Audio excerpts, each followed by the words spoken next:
এটা হচ্ছে দুধ আর একটা হচ্ছে আনারস। আচ্ছা কি হবে যদি আমরা দুধ আর আনারস একসাথে খাই? কারণ একটা কথা আছে যে আমরা যদি আনারস আর দুধ একসাথে খাই তাহলে সেটা নাকি আমাদের ভিতরে গিয়ে বিষে রূপান্তরিত হয়ে আমরা মারাও যেতে পারি এবং কি আমাদের ক্ষতিও হতে পারে। তো চলেন এখন খেয়ে দেখা যাক এই কথাটার কতটুকু সত্যতা আছে। আমি এই ভিডিওটা বানানোর আগে আমার দাদু এবং আমার আম্মু আমাকে বারবার মানা করতেছিল যে এটা না করতে, আমি নাকি মারা যেতেও পারি। আল্লাহ না করুক, আমার যদি কিছু হয়ে যায় কোনো সমস্যা নাই, ভিডিও আপলোড হয়ে যাবে কারণ তুষার আছে। তো চলেন এখন খেয়ে দেখা যাক।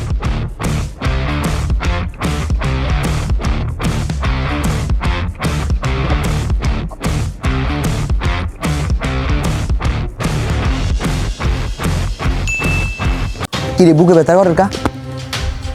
কুদ্দুর হানি দে কুদ্দুর হানি দে কুদ্দুর হানি দে, বুকে ব্যথা করার তুই হানি দে, তুই হানি খামু তো তুই এমনি হানি দে তো নাই বেটা। আসলে ভাই মজা করতেছিলাম, দুধ আর আনারস একসাথে খেলে কিছুই হয় না, এটা সিম্পল একটা ব্যাপার।